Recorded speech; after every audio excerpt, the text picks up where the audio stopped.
Okay, very good. I'm rolling. All right. Thanks, Tim. Yep. Hello again. I'm Jill Fink, and I'm class of 2005. And I'm actually not from Boston. I'm from New York City, but have been working on this program since it started. And I'm Lori Matthews, class of 1983. Have been working at the business school 10 years and am excited to not only be part of the team, but also a co-facilitator in one of the Boston circles. I'm Tim Butler, and I'm the faculty advisor to career and professional development. And I joined the Wonderful Circles team at facilitator training time. I'm Lisa Klein-Hero, and I am MBA class of 91 and DBA class of 99. And I joined Circles 2 years ago when it started, and to come on board on the regional leadership team for Boston. Great. So here, that's so funny. Here we go. Okay, so in today's training, we're going to explain what Circles is in case you haven't been in the program before. And then we're going to spend the majority of our time talking about being a facilitator and what that entails and strategies and the things that, everything you need to know to be equipped to peer facilitate a circle. And then we'll talk about next steps. And the end of this document has a bunch of resources that you can kind of take with you. But we kind of wanted to start by sharing what the mission of the program is and tell you a little bit about the program so that it's clear before you guys go down the road of running a circle. So the mission is to foster genuine relationships between HBS alumni that give us the opportunity to learn from, support, and inspire one another, both personally and professionally, helping each of us to thrive. So this is a program that is not focused on just professional networking, is much more focused on connecting as humans, as women on a personal level. And you guys, we can send you this deck afterwards. We figured we wouldn't print it out because it's too tempting for you guys to read ahead, but you can see everything up behind us, and we absolutely won't take it personally if you're looking up at the page as opposed to our riveting faces. Yes. So this slide just sort of gives the history of Circles, which started with a reunion program called Section M, Navigating Post-HBS Motherhood. At my 10-year reunion in 2015, I was a stay-at-home mom, was feeling a little, not psyched about going back to reunion and saying I was doing nothing. Talked to a lot of women who were mothers in my section who were doing amazing things and were equally angsty. And I did a little research and realized there really wasn't anything at HBS for alumni around the topic of motherhood. So we did a session to brainstorm and see if people wanted to start something. And it was in one of these rooms in Haas and had over 90 attendees, and people were just like effusive about wanting something. And that then, and at the same time, Stanford had a program that they had just recently launched called GSB Women's Circles, which brought together small groups of women who met monthly and talked about their lives. And we were inspired by that idea and decided to launch that here, not just for mothers, but for all, female alumni. So we launched the pilot in Boston and New York City in 2016, and as of right now, we have over 700 women in the program in over 80 circles in 5 regions: Boston, New York, Washington, D.C., San Francisco City, and the Peninsula in San Francisco. So what are alumni circles? They are, as I said, groups of 6 to 10 women who meet monthly to talk about their lives in an atmosphere of intimacy and trust. They are peer facilitated. Ideally, each group has 2 facilitators. It's not always possible to get 2 facilitators, so some groups have 1. The groups, we will give a lot of guidance on ideas for structure, but the groups really define their own meeting structure, define their own norms and their goals. We ask people to commit for the first year, and then at the end of the year, we check in with the circles and say, do you want to continue or not? Do you want to add new members or not? Has anyone dropped? So we do sort of a check-in around this time of the year. And we recently did a survey the current members. And one of the quotes from the survey was, "I love the ability to connect with HBS women across the decades and with different life experiences in a continued, engaging way over time, and to get and give advice and share stories with them in a safe and intimate setting." And actually that quote speaks to one of the unique things about circles, which is that we try as hard as we can to make the circles diverse. It is dependent on who signs up, obviously, but where we can, we will try to have a range of graduation years, work situations, marital status, parental status, all that stuff. Yeah, it's great. It's amazing how it has struck a chord for every vintage that takes part. And this is just the leaderships of the program so that you kind of know who's who. But we have regional committees for each of the 5 regions. And there are 4 women on each committee except for New York City, which is a little bigger. So the Boston Regional Committee has Represented by Lisa. represented today by Lisa, who's the regional chair of the committee. Kirsten Shana, I call her Gollop because that's her name. Kristen. Kirsten. She's the facilitator lead, so she'll be the facilitator's main point of contact, and she'll run the monthly facilitator calls, which we'll tell you guys about. The member lead is Susan Alesina, and the event lead is Laura Eisen, who is coming at some point later on in the session. Great. And then the HBS internal team is me, Lori, Lindsay McConkey, Who helped check you in, right? Kendall and Beth. Borges, Beth Grannon, and Tim. Away. The magic of being a facilitator. Have you guys ever done peer facilitation in other settings? Just curious. Would you call office, running a meeting at an office, a peer facility? Sure, yeah. Well, it's really a special role, and the main purpose, it's about guiding the group in a gentle way such that you create a safe space. Because the more people feel like they can trust one another and open up, the more the circle will gel early and the commitment will be strong and people will want to stick with it. And then also the facilitator is part admin. You do organize the group, and that takes a little work, but we have suggestions on how to do that. And then you also serve as the main contact point between the regional team and the HBS team. So facilitator is an incredibly important role, but also a really rewarding one. One of the things we've learned is in the box, and we can talk more about this later. You know, we're all HBS MBAs, right?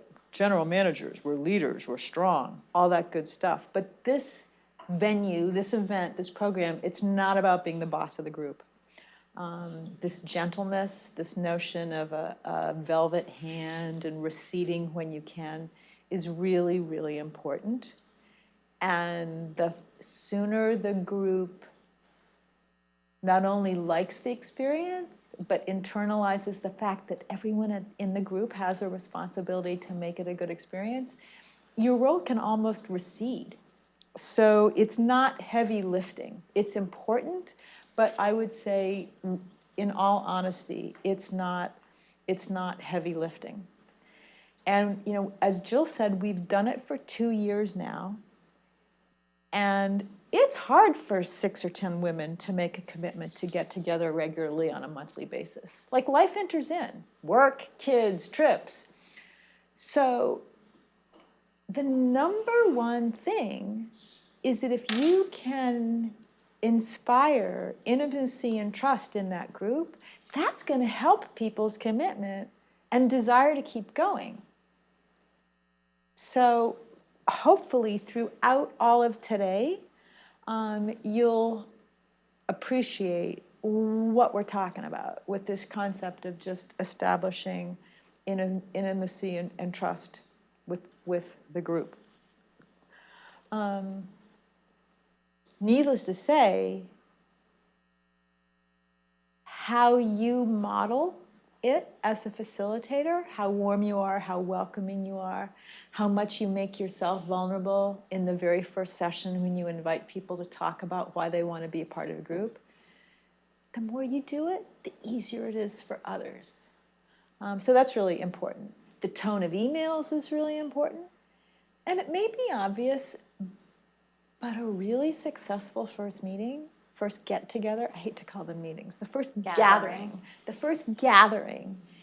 it's really magical as to how that can set the tone for people to make it part of their life because they want to, not because they committed to it, but because they just want to. Somebody's phone. It's possible, it's me. Um, Maybe grab it and Yeah, no worries. So there are several key tasks, all of which we'll go into. Organizing the beginning is part of it. Helping the magic happen, to use a technical facilitator term, is part of it. Facilitating actual conversations when you have to, and we'll talk more about that later. And then doing these check-ins. As Jill said, we have monthly phone calls. We try to have events for facilitators to get together. But at the end of the day, these are the 5 areas that the facilitators cover. So on the admin side of things, the facilitator starts out as the person that organizes the circle. So they take the lead on scheduling meetings. We've had people do this differently among a few different options, not a very broad range of options, but some groups will send out a doodle poll and schedule 1 meeting at a time. Some will send out a doodle poll and schedule 2 to 3 meetings at a time. Other groups have found that picking a standing date for a meeting is the most effective in getting people to come. So, we're gonna meet the second Tuesday night of every month, and everybody knows it, and they can schedule their life around it, when they can. And this is, what we hear to be one of the most difficult, one of the biggest challenges is, finding times that everybody can meet. And we really, really would like everybody to be at the first meeting. So when you schedule the first meeting, the first meeting is really important in setting the tone, as Lori said, and also making sure that everybody understands what the program is and what everybody wants to be there for. After that, it's wonderful if you can get 100% attendance every meeting. It's probably not totally realistic, so it's a delicate balance scheduling these meetings and finding dates that work for most, but trying to make sure that everybody gets there as much as possible. The second organizing task is finding hosts. So when we sign people up for the program, we ask them to fill out a fairly detailed survey. One of the questions on the survey is, are you willing to host in your home?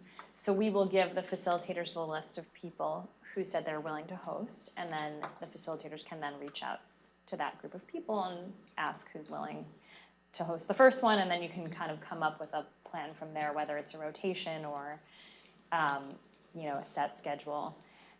Typically, we like people to meet in homes. If possible, it's the most intimate setting. We've heard from groups that they like groups where they rotate among different people's houses. We've heard that being in other people's homes actually helps with this, getting to know each other really well and having this intimate environment, because you're sort of seeing a little bit into each person's life, and it lets you get to know them better. But that said, we know that can be a challenge sometimes. So groups have met in conference rooms, sort of after hours. And originally we said no restaurants, but actually some restaurants do work if you can find a restaurant that's quiet enough, that has a table that's not, that's conducive to a whole group talking and everybody participating, as opposed to the long rectangle where you have 5 different conversations going on. You could go for restaurants, and even if you have homes that you can go to, sometimes it's nice over time to mix it up and on the 5th time, go to a restaurant just for fun. Or at the holidays, Yeah. like people do it differently.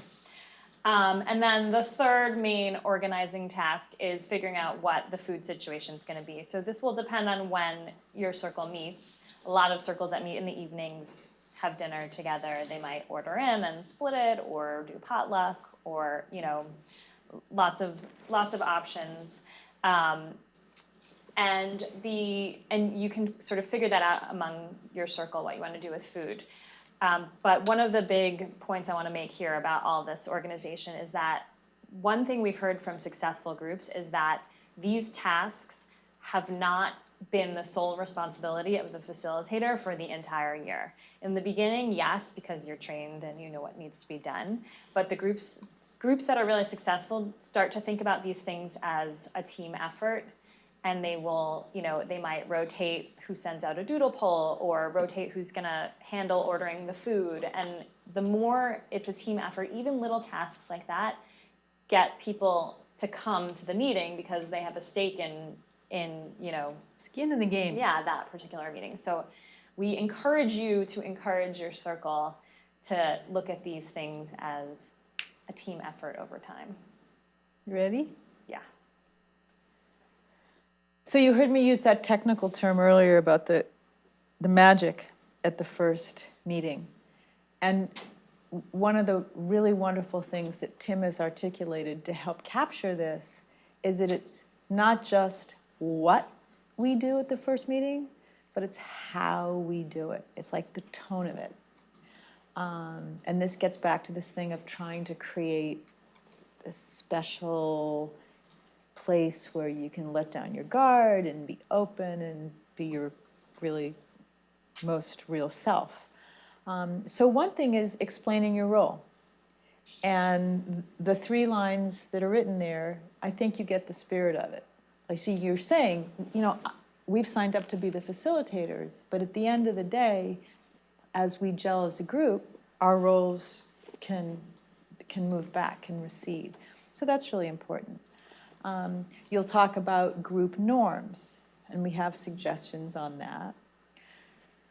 How to do each woman's introduction, and we'll spend more time on that. Needless to say, it's very important how you model that yourself, so you help set the bar. And then how the circle wants to structure itself every month. And these areas, just like what Jill said with respect to the tasks of figuring out the food or the doodle poll, et cetera, the more the group leans in to taking these things and having a point of view and working it through together, the 6 or the 8 or the 10 women, the more the group is building not just ownership, but also a sense of accountability for what goes from there. So here's what we suggest for the flow. It's not a meeting, so I'm not calling it an agenda. It's kind of the flow of a gathering. And it's pretty logical, but we'll just go through it quickly. It has to start with a welcome. And it takes a while for people to come in, and someone's late, and da-da-da-da. So people get settled, and somehow you're like, okay, we're here, and you honor how the session's going to begin. You would then probably either explain your role, like I said, with those 3 lines before, or maybe you've even included that in your initial note to the group, so you're just recapping it. You can then go through the norms, which we'll have. Maybe you send those out in advance as well. Then there's this really neat thing we suggest about how you have each person talk about why they decided to be part of circles. Then you would talk about the options for the gathering structure for subsequent meetings. The process of checking in, kind of taking the pulse of what's going on in a gathering so everyone is not just physically there, but emotionally there. If you haven't scheduled 3 at a time, you talk about how you guys are going to do the process for scheduling. And then it's 2 hours is up, or, 2.5 hours, depending on how you all decide to do it. So there's some process for saying, how are we going to go from this safe space back out into our lives? So that's just a suggested flow.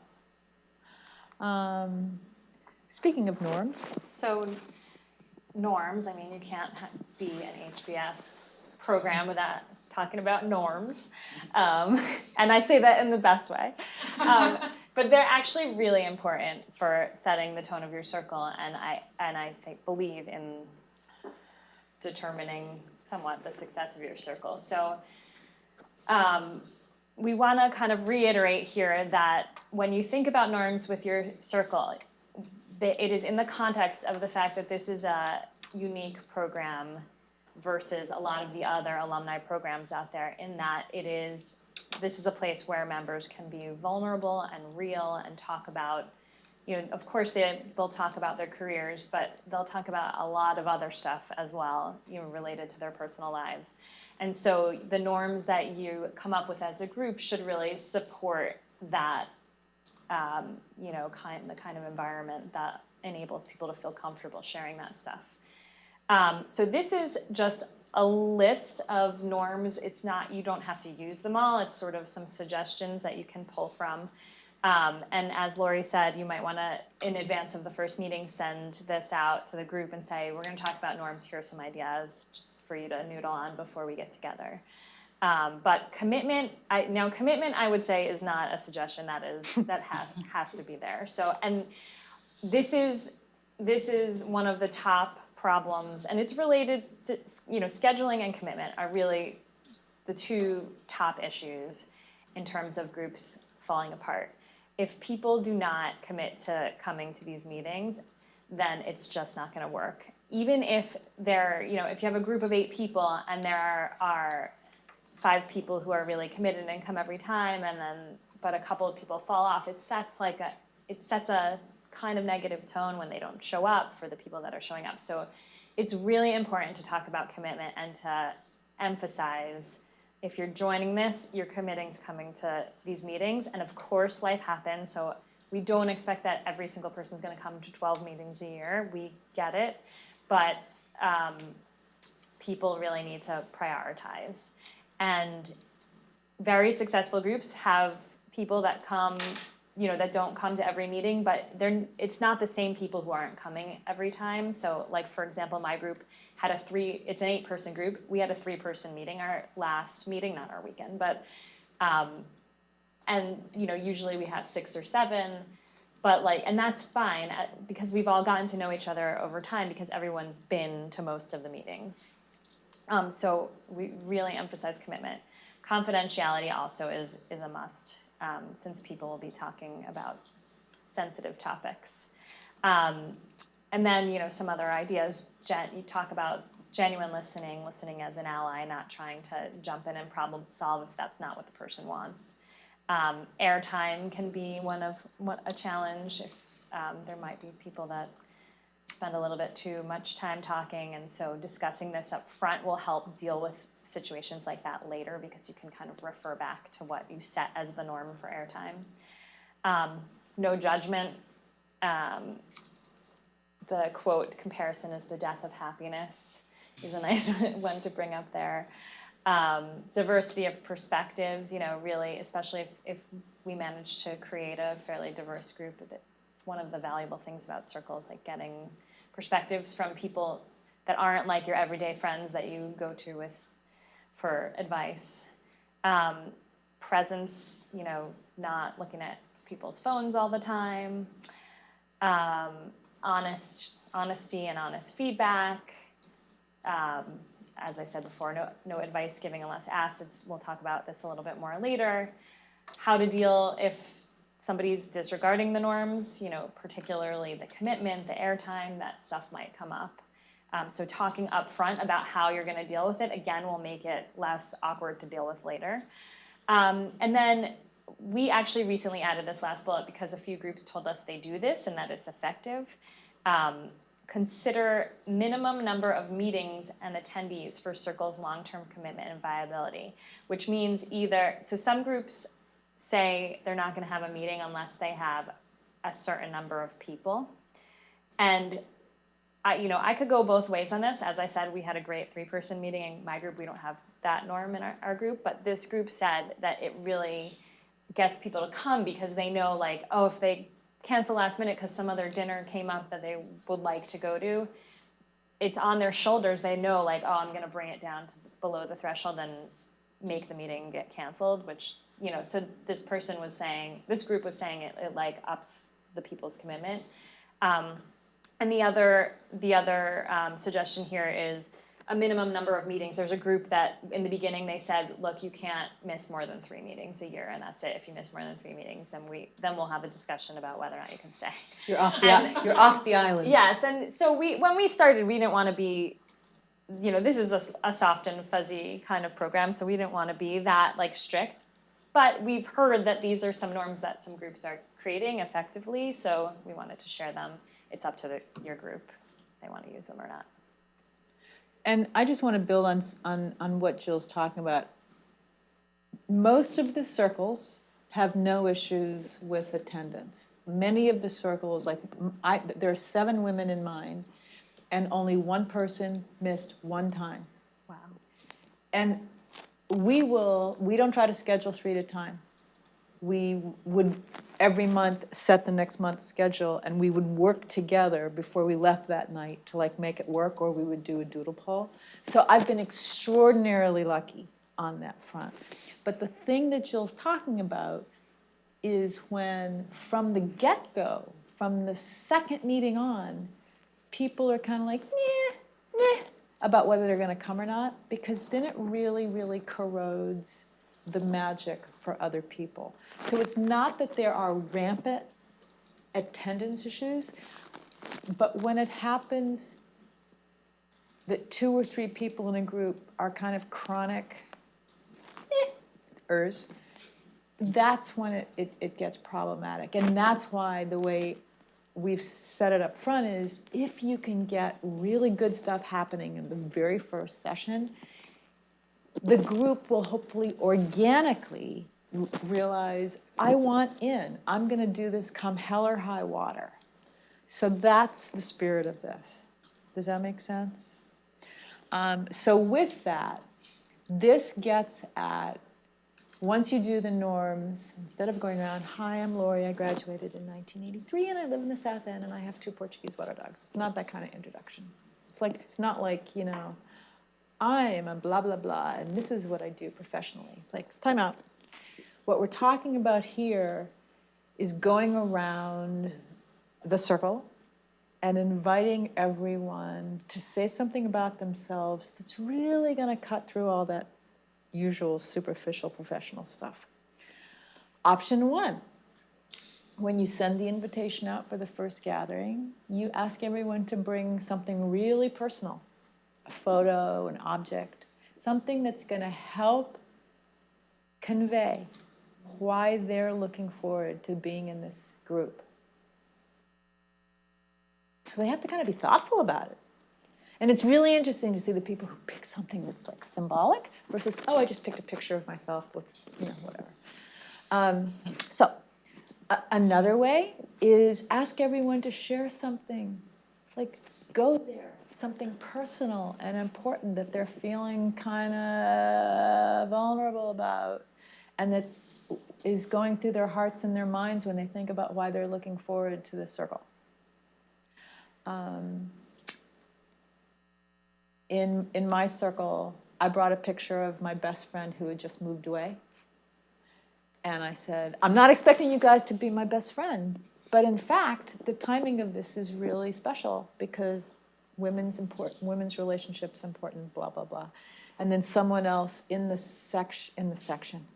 circle, when she brought a picture of her significant other, she started to cry because of some dynamic tensions going on in that relationship. And she single-handedly helped the 7 of us gel because she opened up so honestly. So You model sharing your own story. You encourage others to be real. It's not about impressing. Like some of the women have said, what is so cool about circles is it has nothing to do with what we call like puffing ourselves up and being impressive and all that usual HBS stuff. With all due respect to that usual HBS stuff. Yeah. So there's just a quote from the research that showed how people appreciated that the facilitators themselves helped the magic happen. Some groups talk about a group goal, but there's no requirement to do that. So, you know, if the group wants to come up with a group goal, great. If it doesn't matter. Come on. So we've gone sort of back and forth on providing a lot of structure for meetings, the value of providing a lot of structure for meetings versus leaving it totally open to everybody. So what we thought we would do is share two of the most common meeting structures that we've heard of, so that if you would like to use them, one of them or both of them, you can. But this doesn't mean that some other idea that you have isn't okay. You can really do whatever the circle wants to do. So the first option we have up here is going around for the first hour and just doing a round of check-ins. What's going on in everybody's life? What's something they would want to talk about, or a theme, or you know, something interesting happening. And then the group can, so either in the second hour, they can dive deep into one or two of those members' issues that are current, or we have heard in the beginning that some groups have actually scheduled out for that remaining time, whether you do the check-ins for an hour or a half hour, whatever, for that remaining hour or an hour and a half, they schedule out over the first several meetings deep dives on each person. So each person gets a half hour, 45 minutes or something to really like share their story with the group, so that by the end of 3 or 4 meetings, you really know each other well. So that's one option. The other option that some groups like to use is using the first hour to do your round of check-ins, and then using the second hour for a set topic, a set discussion topic. So we have some facilitator resources where we share a bunch of different discussion topic ideas, or your group can come up with one that's not on the list. But some groups really do like to discuss topics that aren't derived from the personal stories of the people in the group. Some groups love it, and some groups are like, we send out a note with offering 3 or 4 topics, and our group is like, no, we want to talk about life. So I've tried in my group. I've sent out topics, and they just completely ignore it. They just want to, some groups just want to. Whereas other groups, like, catch up and they have really good discussions about what does it mean to take a risk in your life? What does it mean to have HBS blood teeming through your veins? Like, they come up with interesting subject areas. Can I just add, sometimes the Please. topics come out of an individual's personal Yes. story. And in my group, one of the women was talking about planning for her mother. So taking care of elderly parents, Yes. and moving them from one. And then one of the other women talked about her own life planning for her next, which got us all, because we were all at all different stages. The Yep. oldest woman in my group is in her 70s, and then there's women in their early 30s. So people were talking about what that means to plan for your future, and Yep. when you do it, and your parent, and it was really interesting discussion on, planning, which we hadn't intended, but it evolved Yeah. out of someone's, and then it veered off, so she shared that, and the rest of the evening, we're really talking about life planning for those later stages. That's very true. Yeah?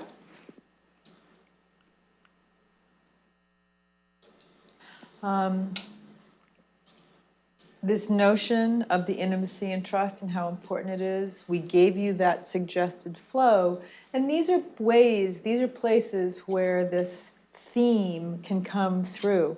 We talked about it already, that when you do your own story, how you model being really intimate about it. even when you're beginning the session, how you welcome people. There are actually groups who might use a Tibetan bell. There are other groups who've said they do a breathing exercise. And some just say, you know what, everyone got their wine and sit down. So there's no prescription, but there is something about helping people go from the harried outside life into your gathering. Because you know what it's like when you're late and you have to get someplace and you're like, and then you sit down. This kind of group, it's not like a meeting where you want to take the first 10 minutes to let go of that. Like when you're there, you really want to be there, here, in your heart. So there is something about that welcoming. Being present, first check-in. How are you going to help everyone do that same thing? And then at the end, imagine a session, imagine a gathering where you've really had this important conversation about parents or being the children of elderly people and facing their mortality or what have you. Then to say, okay, it's 8 o'clock, bye, gotta go. Like it's kind of abrupt. So how as facilitators do we think about making it okay to go from this really safe space back out to that social space? Maybe it's, you go around and say, so before we go, anyone want to talk about like what they're going to take away from tonight? And it's not mandated. It's not like, okay, Alicia, what did you take? Okay, Hillary, what did you take? It's not dictatorial, but it may help people leave, but hold in their heart what they covered. So this is kind of going back to this concept of not putting the weight of the success of the group on your shoulders as the facilitator and getting the group to share the responsibility for the circle's success. So these are just two important ways to do it. And one of them we spoke about sharing tasks, encouraging the group to rotate responsibilities for all the things we've discussed already. Including, the content of the meeting. There's groups that rotate. If groups that do use discussion topics, they might rotate who sends out the discussion topic in advance. So making it a team effort in that way, and then modeling support, both in person in the meeting, but also in between meetings. So I've heard from a lot of groups that actually what happens over email in between meetings has a really big impact on the group. So if somebody can't make a meeting, that person expressing regret that they can't make it, and other people in the group then chiming in saying, we're gonna miss you, but we'll keep you updated and can't wait to see you at the next one.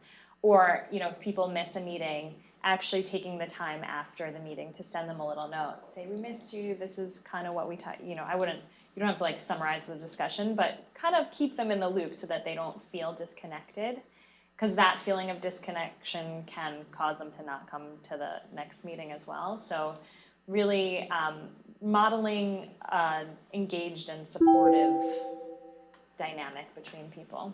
Yep. Check-ins and feedback. And we'll talk about this a little later when Tim gets to enter in. Let's say, the group is going on, the conversations are going on. You want to kind of take the pulse of how it's going in real time so that you just make sure if someone's really quiet, you're like, Lori, you doing okay over here? Is there something going on? You also want to do it as a matter of course, even when everything feels fine, so that when things don't feel fine, it won't feel so difficult to say, you guys, how are we doing right now?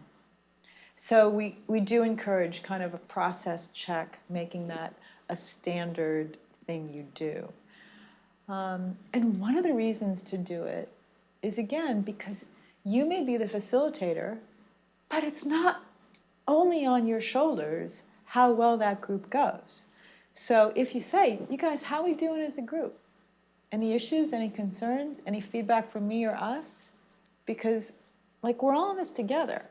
I signed up for it, but I'm not an expert at this, and I just want to make sure it's working for everyone.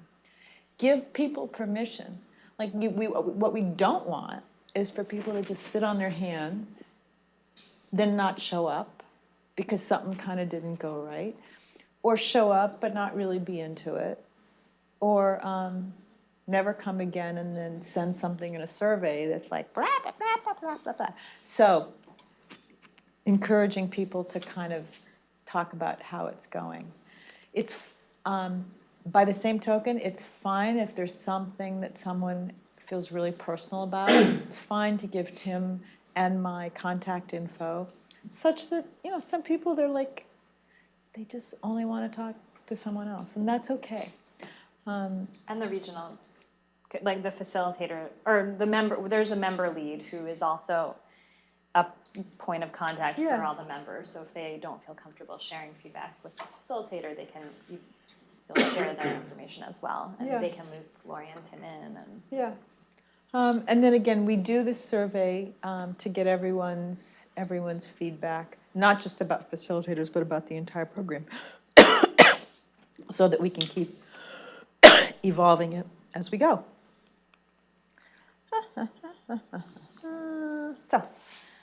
So, as we mentioned a little earlier, that there are monthly facilitator calls. They really start out monthly, and then in the second half of the year they get less frequent because they're not as necessary as you guys kind of get in the groove. But they are 1 hour long conference calls. They're run by the regional leadership team, and they're structured. The first part is updates on the program. We'll share updates on the program. We give a little suggestion of a discussion topic or something that you could do in your next circle if you need ideas and inspiration. And then we share, how it's going, challenges. We kind of ask, like, what challenges have you encountered? What good ideas have come up in your group that you want to share with everybody else?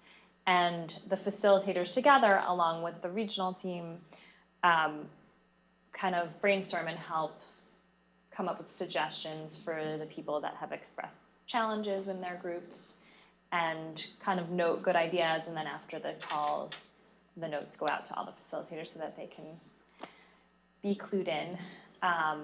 And we, when we're sharing information about other things happening in other circles, it's, everything on that call is confidential. But it's a neat call, and I've been on, Every with the city's- exception of one call over the last 2 years, every facilitator call in every city, and I hang up and am, when I leave my circle, I feel like uplifted and like my heart feels full, and I also feel that after the facilitator calls, because it's real. Even if people will talk about challenges, and it's really nice to hear other circles say, well, we tried this and maybe you can try that, like supporting each other. And it's also amazing when circles share these great ideas that they came up with that worked really nicely, and you hear other facilitators saying, oh, I'm going to try that, and it's just such a nice community. And we throw all these ideas on a Google Doc, but somehow it's when you're hearing it on a call that it feels much more live when you just go and read the notes. Like, Yeah. it's just different when you're part of the call. You ready? Yes, ma'am.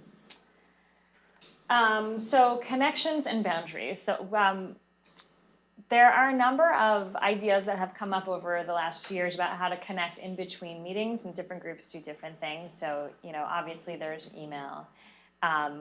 Some groups set up WhatsApp groups, Facebook groups. I'm sure there are other platforms that I don't know about to bring groups together. But a lot of circles do like to find ways to connect in between their meetings. Sharing family gatherings. So it's up to the group. It can be tricky because if people in your group are sharing confidential information about members of their family, and then can make other people in the group feel uncomfortable if they meet them. So while it's up to the group, we just want you to be aware of that potential. And wasn't that something that we actually learned from Stanford? Like, that was something that they really Are strict about. suggested. Like, so we didn't make this up just to be the sharing police. I mean, I would at least say, and I'm similar to the socializing comment that's coming up, if you're gonna do something like that and you do feel comfortable with it, I would do it a little later on once the group's really bonded. Like, my circle's been together for 2 years. One person's child babysits for another person's child, so there has been, and actually one person's mother died in the memorial services this Friday, and well, a bunch of us are going. So over time, naturally, you end up Yep. interacting in that way, and I think we are gonna plan like a family thing at this point, but we've been together for 2 years now, and it's like not gonna compromise the dynamic. So I think once, you can start thinking about whether or not you wanna do this stuff a little bit later, once the circle gels.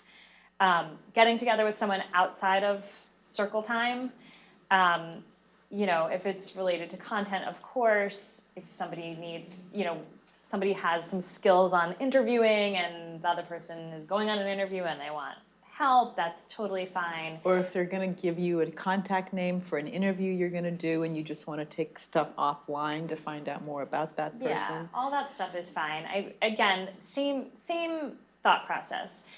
We don't want people getting together outside of the circle causing imbalances in bonding that affects the dynamic of the circle. So for lack of a better word, like mini, like subgroups or cliques inside the circle.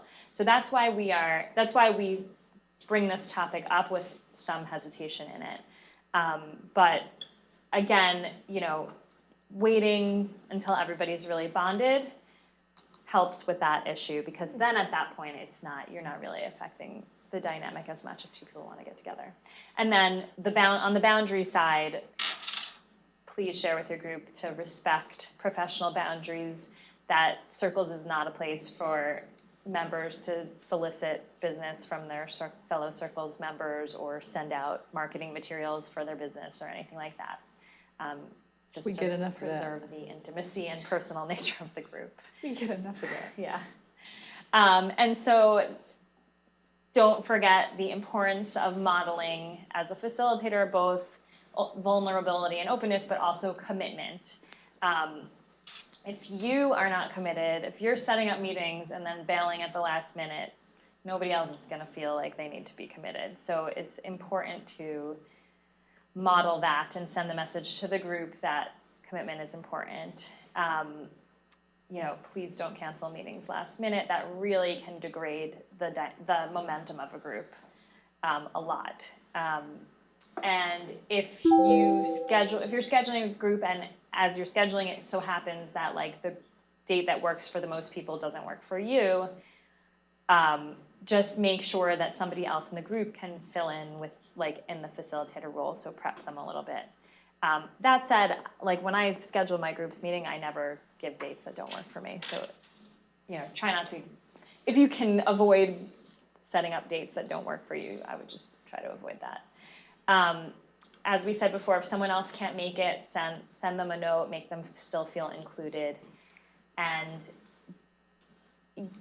use judgment in terms of balancing how long you're waiting to schedule the next meeting versus getting everybody there. So don't wait 2 months if there's a date a month earlier where 5 out of the 7 or 6 out of the 7 people can make it, have that meeting. It's better to do that than to have no meeting for 2 months, because inevitably, it's possible that as you get closer to the 2-month out meeting date, other people are gonna cancel anyway. So you wanna try to keep the consistency of meetings going. Yeah, and I would say that's even true for the first meeting. Like if 100% of the group can't get together the first month, don't put it off for 3 months. Yeah. Like it's better to have one person miss it and you guys figure out how you're gonna pull her in absentee afterwards than put it off.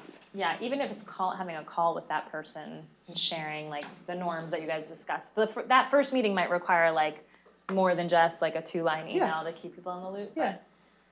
Yeah. So we're going to switch gears and talk more about the actual style of facilitating. Do you guys want to get up and stretch? Do you want to take a quick minute run to the loo just to shift energy? Open for questions. Do Sure. you guys have any questions on that before we move into more content? Yeah, I had a couple. Good.